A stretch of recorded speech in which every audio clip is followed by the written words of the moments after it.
हरे कृष्णा दोस्तों। अब मैं इसके आगे की कथा आपको सुनाती हूँ कि राजा परीक्षित के हृदय में कलयुग ने अपना प्रवेश कैसे किया और राजा परीक्षित को समीक ऋषि के पुत्र द्वारा श्राप कैसे मिला। तो सूत जी ने सौनकादि ऋषियों से कहा कि जब तक राजा परीक्षित ने शासन किया तब तक उनकी न्याय नीति एवं धर्मपरायणता के कारण कलयुग ने उनके राज्य में प्रवेश नहीं किया। राजा परीक्षित रथ पर आरूढ़ होकर प्रजा की देखभाल करने के लिए चारों दिशाओं में भ्रमण किया करते थे तथा एक छत्र राज्य करते थे। उन्होंने कलयुग की कोई चिंता न करके उसे पड़ा रहने दिया। इतनी कथा सुनकर सौनकादि ऋषियों ने सूत जी से कहा, हे सूत जी, आपने हम लोगों पर अत्यंत कृपा करके यह अमृत रूपी कथा रस पिलाया है। आपका सत्संग प्राप्त कर हम लोगों का जीवन भी धन्य हो गया है। यदि आप कहें कि तुम लोग ऋषि मुनि हो इसलिए तुम्हारा जन्म वैसे ही सुधर जाएगा, तो भी इस संबंध में आप यह निश्चय जानिए कि जो सुख सत्संग से प्राप्त होता है वह स्वर्ग तथा वैकुंठ में भी कभी नहीं मिलता है। अब आप कृपा कर हमें यह कथा सुनाइए जिस प्रकार की राजा परीक्षित ने अपने शरीर का परित्याग किया था। यह सुनकर सूत जी बोले, हे ऋषियों, जब राजा परीक्षित वृद्धावस्था को प्राप्त हुए तब एक दिन उन्होंने अपने मन में यह विचार किया कि घर में जीव हिंसा करना मना है, परंतु वन में जाकर शिकार खेलना राजाओं का धर्म है, क्योंकि शिकार करने के बहाने वह अनेक देशों का भ्रमण कर लेता है। दूसरी बात यह भी है कि जो हिरन बूढ़ा हो गया हो उसे शिकार में अवश्य मारना चाहिए। राजा लोग सदैव से ऐसा ही करते आए हैं, अतः हमें भी शिकार खेलने के लिए वन में अवश्य जाना चाहिए। ऐसा निश्चय कर एक दिन राजा परीक्षित शिकार खेलने के लिए वन में जा पहुँचे। वहाँ उन्होंने बहुत से जीवों को मारा। मध्याह्न के समय जब उन्होंने एक घायल हिरन के पीछे अपना घोड़ा दौड़ाया तब अपने साथियों से अलग होकर वे बहुत दूर जा पहुँचे। राजा परीक्षित को धूप के कारण बहुत जोर की प्यास लगी। तब वे पानी ढूंढने के लिए वन में चारों ओर भ्रमण करने लगे। घूमते घूमते वे समीक ऋषि के आश्रम में जा पहुँचे। समीक ऋषि ऐसे महापुरुष थे कि बछड़े द्वारा दूध पीते समय गौ के थन से जो दूध नीचे टपकता था उसी को पीकर दिन रात ईश्वर का भजन किया करते थे। राजा उस आश्रम को देखते ही ऋषि के पास जा पहुँचे। समीक ऋषि उस समय परमेश्वर के ध्यान में मग्न हो अपनी आंखें बंद किए बैठे थे। राजा ने उनके पास जाकर कहा, हे ऋषि, मैं अभिमन्यु का पुत्र राजा परीक्षित हूँ।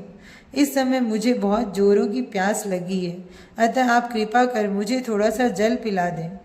राजा ने इस प्रकार कई बार पानी की मांग की, परंतु उस समय समीक ऋषि परमेश्वर के ध्यान में ऐसे लीन हो रहे थे कि उन्हें अपने शरीर का भी कोई ध्यान नहीं रह गया था।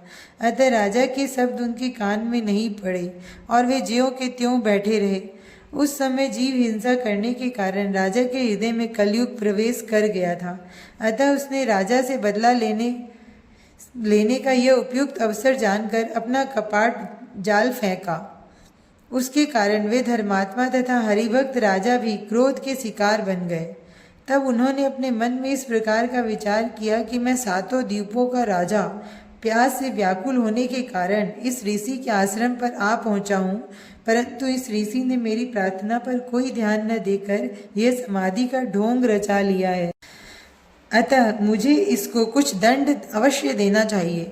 दंड देने का विचार आते ही जब राजा ने यह सोचा कि मैं पांडवों के वंश में उत्पन्न हुआ हूँ, अतः इस ब्राह्मण को किस प्रकार से दंड दूं, तभी उन्हें उस जगह पर एक मरा हुआ सर्प पड़ा दिखाई दे गया। उस मरे हुए सर्प को देखते ही राजा ने यह निश्चय किया कि इस मरे हुए सर्प को ही मुनि के गले में डाल देना चाहिए। इस प्रकार दंड व्यवस्था पूरी हो जाएगी। ऐसा विचार कर राजा ने घोड़े से नीचे उतरकर उस मरे हुए सर्प का अपने धनुष की नोक पर उठाकर ऋषि के गले में डाल दिया। ऋषि तो ध्यानमग्न थे ही, उन्हें गले में सर्प पड़ने का कुछ भी आवाज नहीं हुआ और वे पहले की भांति ज्यों के त्यों निश्चिंत बैठे रहे। हे ऋषियों, राजा ने उस स्थान से लौटने के बाद घर आकर अपने मस्तक से सोने का मुकुट उतारा तो उन्हें फिर से ज्ञान प्राप्त हुआ। तब वे अत्यंत शोकाकुल हो अपने मन में विचार करने लगे कि देखो, इस सोने के मुकुट में कलयुग का निवास था, इसलिए मेरी मति भ्रष्ट हो गई थी। इसके अतिरिक्त मैंने वन में जाकर जो जीव हत्या की, उसका भी प्रभाव हुआ है कि मैंने अज्ञानी बनकर ध्यान मग्न ऋषि के गले में मरा हुआ सर्प डाल दिया। अब मुझे इस पाप से किस प्रकार छुटकारा मिलेगा? जब कोई व्यक्ति गो तथा ब्राह्मण को दुख पहुंचावे, उस समय यह समझ लेना चाहिए कि उसके बुरे दिन आ गए हैं। मैंने आज ब्राह्मण को दुख पहुंचाया है, इससे मुझे ज्ञात होता है कि मेरी भी आयु तथा धन की हानि शीघ्र ही हो जाएगी। इस प्रकार राजा परीक्षित अपने घर में बैठे हुए शोक कर रहे थे। उधर समीक ऋषि ज्यों के त्यों ध्यान मग्न हो बैठे थे। राजा के जाने की कुछ देर पश्चात जब कुछ ऋषि बालक खेलते खेलते समीक ऋषि के पास पहुंचे, तो वे ऋषि के गले में पड़े हुए मरे सर्प को देखकर अत्यंत विस्मित हुए। उन्होंने ये सब हाल समीक ऋषि के पुत्र श्रृंगी ऋषि से कहा। श्रृंगी ऋषि को ब्रह्मा जी का यह वरदान प्राप्त था कि उसका वचन कभी मिथ्या नहीं होगा। अस्तु, बालकों द्वारा इस समाचार को सुनकर वह क्रोध में भर गया। उसका सारा शरीर क्रोध के मारे कांपने लगा। उसी क्रोध में उसने शीघ्रतापूर्वक नदी के जल में अपने हाथ पैरों को धोया। तत्पश्चात सीधे हाथ में पानी लेकर यह शाप दिया कि जिस राजा परीक्षित ने मेरे ध्यान मग्न पिता के गले में मरा हुआ सर्प डाला है, उसकी आज से 7वें दिन तक्षक सांप के काटने से मृत्यु हो जाए। इस प्रकार राजा परीक्षित को शाप देने के पश्चात उसने अपने साथियों से कहा, महाराज श्री कृष्णचंद्र जी जब से गोलोकवासी हुए हैं, तब से कलयुग के राजा धन एवं राज्य के मद में अंधे होकर ब्राह्मणों को दुख देने लगे हैं। जिस प्रकार कोई मनुष्य द्वार की रक्षा करने के लिए कुत्ता पाले, परंतु वह कुत्ता उसी मनुष्य को काट दे, उसी प्रकार ये राजा लोग ब्राह्मणों के आशीर्वाद एवं कृपा के द्वारा राजगद्दी प्राप्त करने के पश्चात उन्हीं को ही कष्ट देते हैं।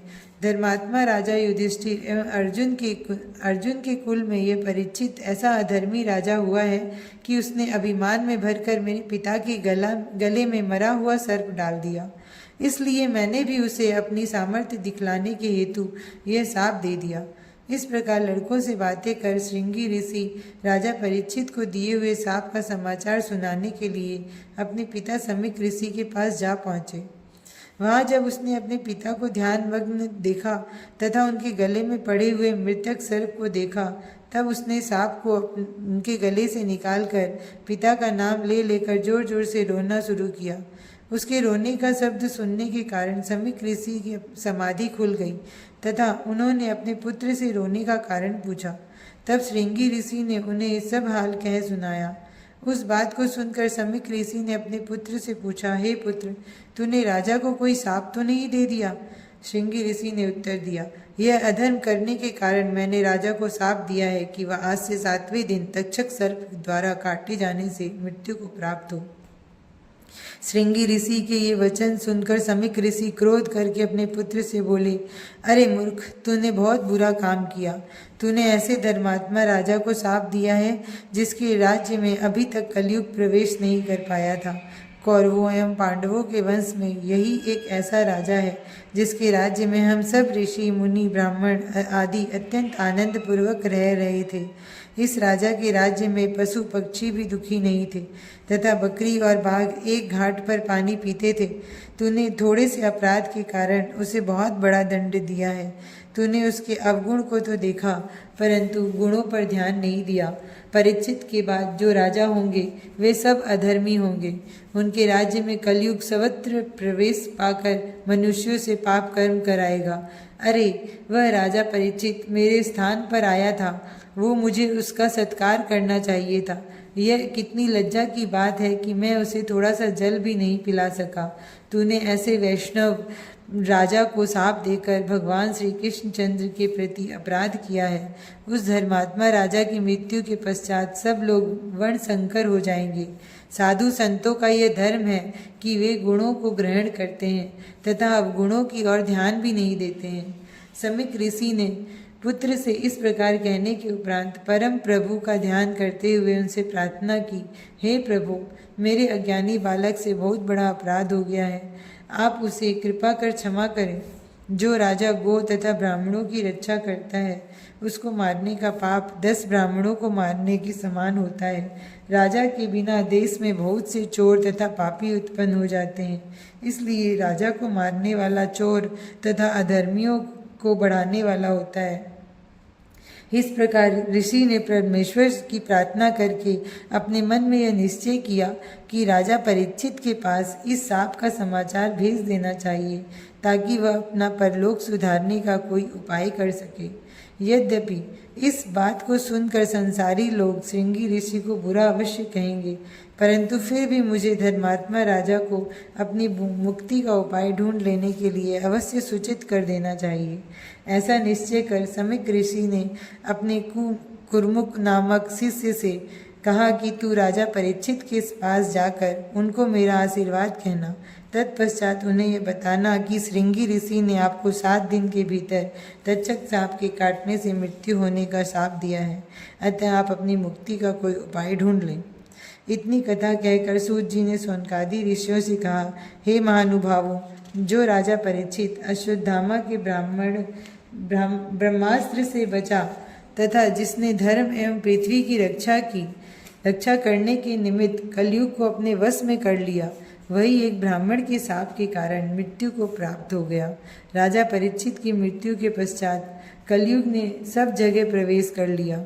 राजा परीक्षित ने कलयुग के गुण समझकर ही उसे प्राणदान दे दिया था, परंतु उसके अवगुणों की ओर कोई ध्यान नहीं दिया था। जो व्यक्ति धर्मात्मा तथा हरिभक्त होते हैं वे गुणों की ओर ही देखते हैं, अवगुणों पर कभी ध्यान नहीं देते।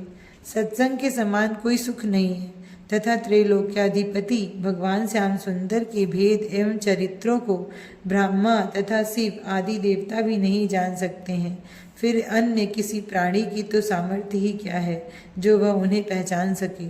सोनकादि ऋषि यह सुनकर अत्यंत प्रसन्न हुए।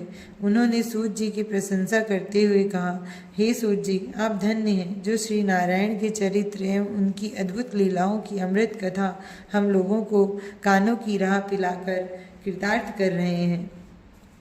ऋषियों के ये शब्द सुनकर सूत जी बोले, हे ऋषियों, वास्तव में आज मेरा जन्म लेना सफल हो। जो आप जैसे ज्ञानी ऋषि मुनि भी मेरी इस प्रकार प्रशंसा कर रहे हैं। मेरा जन्म ब्राह्मण तथा शूद्रों के संयोग से हुआ था, परंतु आप जैसे महात्मा जनों की संगति प्राप्त कर मेरे मन का संपूर्ण शोक नष्ट हो गया है। जो प्राणी मनुष्य शरीर पाकर भक्त भय भंजन जन मन रंजन श्री नारायण परम प्रभु की कथा को सुनता है तथा उनके नाम का स्मरण एवं कीर्तन करता है, उसी का जन्म लेना सफल है। तीनों लोकों को तारने वाले गंगा जी जिन प्रभु के चरणों की धोवन है, उनका स्मरण करने वाले तथा उनकी कथा सुनने वाले व्यक्ति धन्य हैं। जितनी देर तक मनुष्य पर ब्रह्म परमेश्वर की गुणानुवादों को सुनता तथा उनका स्मरण करता है, उतने काल तक उसका आयु बल क्षीण नहीं होता। ऐसे परम प्रभु के गुणानुवादों का वर्णन करने की मेरी सामर्थ्य कहाँ है। जिस प्रकार पक्षी अपने संपूर्ण पराक्रम से उड़ान भरकर भी अनंत आकाश का अंत नहीं पा सकता, उसी प्रकार ब्रह्मा शिव आदि देवता तथा ऋषि मुनि जन उन अनंत अपार परम प्रभु का ध्यान एवं स्मरण करते हैं, परंतु कोई भी उनका अंत नहीं जान पाता। बोलो कृष्ण चंद्र भगवान की जय।